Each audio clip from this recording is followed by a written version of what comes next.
ओम शांति। कल्याणकारी परमात्मा शिव बाबांकर कल्याणकारी महावाक्य को धारण करी निज जीवन को हीरातुल्य स्वच्छ गढ़िवार पुरुषार्थ करुथिबा समस्त संगमयुगी श्रेष्ठ ब्राह्मण मानंकु अंतरर शुभेच्छा, शुभ अभिनंदन, सुप्रभात, सुस्वागतम। थरे जणे राजा अस्त्रागार रे अस्त्र परीक्षा करुथिबा बेले तांकर काणी आंगुठी रे क्षत सृष्टि हैला। राजा तेणु समस्ते व्यस्त हो पड़िले, किंतु राजांकर प्रिय मंत्री राजांको आश्वासना देई कहिले, व्यस्त होंतु नाही, ईश्वर जहा करंती प्राणींको मंगल पाई, सबुथिरे कल्याण ही अछि। राजा भीषण क्रोधित होई गले एवं आदेश देले मंत्री को कारागार रे बंदी करि देबा पाई। मंत्री कारागार रे रहिले। किछि दिन परे थरे राजा शिकार उद्देश्य रे किछि सैन्य एवं पारिषदों को नहीं जंगल को गले। शिकार करुथिबा समय रे हठात बणुआ हाथी पल सेमानंको उपरे आक्रमण करिदेले। तेणु जिए जुआड़े पाइले प्राण नहीं धाइले। अंधार हेई आसिला, काहार काहा सहित साक्षात हेई पारिला नाही। राजा देखिले दूर रे किछि आलुओ जलिबार। राजा से आड़ को अग्रसर हेले विपद उपरे आहुरी विपद जेपरी माड़ी आसिला। जंगली लोक माने राजांकु धरि नेले तांको मुखियांको पाखकु एवं विचार हेला आसंता काली राजांकु बलि दिया जीव तांको कुल देवींको पाखरे। सकाळु मुखिया निर्देश देले राजांकु तनखी करिवा पाई। राजांकर आंगुठी रे क्षत थिबार देखि मुखियांकु जणई दिया गला। मुखिया निर्देश देले कि एही लोक बलि पाई उपयुक्त नुह, तेणु तांकु मुख्य रास्तारे छाड़ी देई आस। सेया हेला एवं राजा नूतन जीवन पाई राजनगर रे पहुंची आग गले मंत्री को कारागार रे साक्षात करिवा पाई। मंत्री को मुक्त करी तांकु गलारे लगेइले एवं क्षमा मागिले। कहिले मंत्रीवर, तुमे जहा कहूथिल सत, ईश्वर जहा करंती प्राणीर मंगल पाई। अजथारे मु तुमको कारागार रे बंदी करी रखिली। मंत्री पुनश्च स्मितहास्य हसी कहिले, ईश्वर जहा करंती प्राणीर मंगल पाई। राजा आश्चर्य होई पुणी पचारिले, एथिरे पुणी कौन कल्याण रहिला? मंत्री कहिले, महाराज, आपण जदि मते कारागार रे बंदी करी न थांते, निश्चय शिकार को मते साथी रे नेकी जाई थांते एवं मोर तो कौन क्षत नथिला, तेणु सेमाने मते बलि देई देई थांते। राजांकर संदेह दूर हैला। वर्तमान समय होउछि परिवर्तनर। कलिजुगर अंत एवं सत्य जुगर प्रारंभ एहा ही हेउछि सर्वश्रेष्ठ समय, जेउ समय रे कि कल्याणकारी परमात्मा भगवान आसी समस्त मनुष्यात्मा मानंकु उद्धार करुछंती। सेथिपाई एहार नाम हेउछि कल्याणकारी पुरुषोत्तम संगम युग। जेपरी कुहा जाए कि उपयुक्त समय रे उपयुक्त कार्य कले ताहार फल आशातीत मिलिथाए।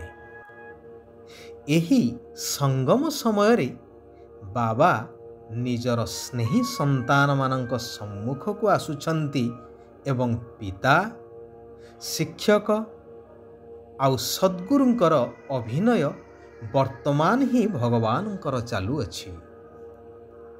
ଶିବ ବାବା କହୁଛନ୍ତି, ଏହା ସେହି କଲ୍ୟାଣକାରୀ ସମୟ ଯେତେବେଳେ କି ତୁମେମାନେ ଶିବ ବାବାଙ୍କର ଏହି ନିଆରା ମତ ଅର୍ଥାତ୍ ଶ୍ରୀମତ, ଯାହାକି ନର୍କକୁ ସ୍ୱର୍ଗ କରିବାର ବା ସମସ୍ତଙ୍କୁ ସଦ୍ଗତି ଦେବାର ମତ ଅଟେ, ସେହି ଶ୍ରୀମତକୁ ଜାଣୁଛ ଏବଂ ସେହି ଶ୍ରୀମତ ଅନୁସାରେ ଚାଲୁଛ।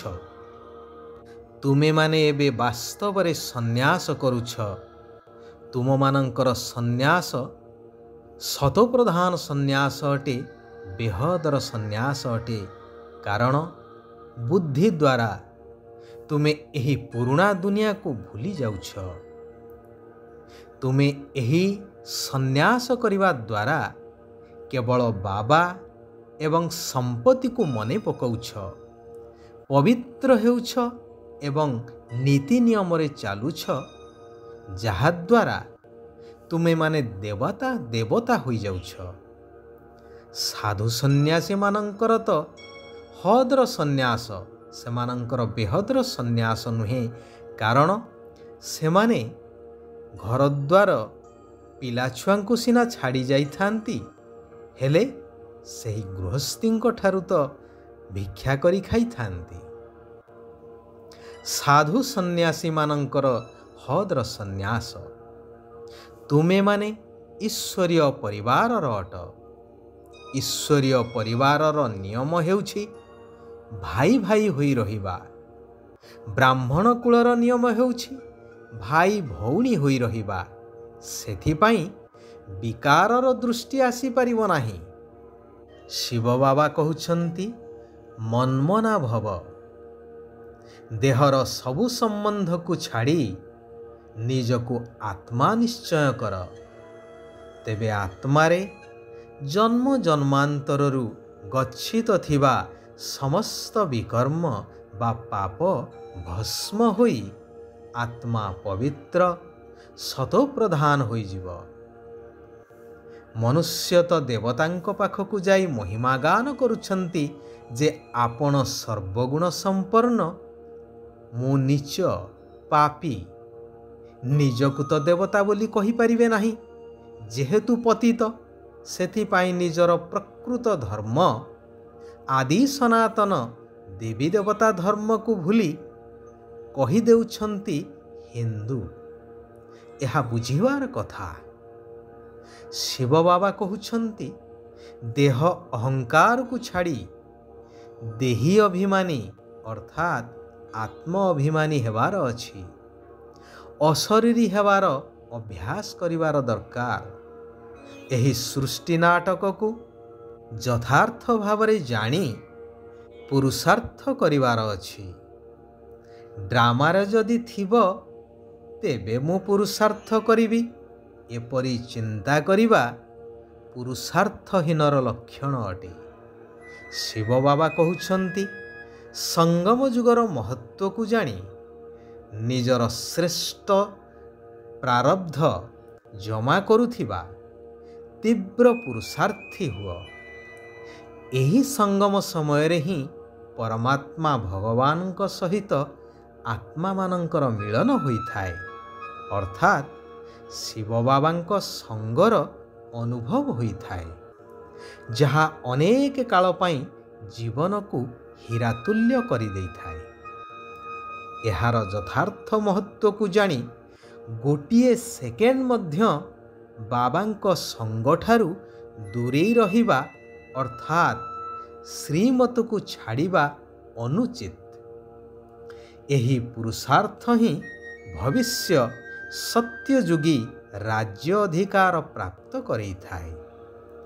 ସମସ୍ତଙ୍କୁ ସ୍ନେହ ଏବଂ ସହଯୋଗ ଦେବା ହିଁ ବିଶ୍ୱ ସେବାଧାରୀ ହେବା। ଆଚ୍ଛା, ଆଜି ପାଇଁ ଏଇଠାରେ ଆମେମାନେ ବିରାମ ନେବା। ଆସନ୍ତାକାଲି ପୁନଶ୍ଚ ଆମେମାନେ ସେହି କଲ୍ୟାଣକାରୀ ପରମାତ୍ମାଙ୍କର ଆଉ କିଛି କଲ୍ୟାଣକାରୀ ମହାବାକ୍ୟକୁ ନିଜ ଜୀବନରେ ଧାରଣ କରିବା ଏବଂ ସାରା ବିଶ୍ୱର କଲ୍ୟାଣାର୍ଥେ ନିଜକୁ ସମର୍ପିତ କରିବା, ନିଜର ଭାଗ୍ୟ ବଦଳେଇବା ସାରା ବିଶ୍ୱର ମଧ୍ୟ ଭାଗ୍ୟକୁ ପରିବର୍ତ୍ତନ କରିବାରେ ସହାୟକ ହେବା।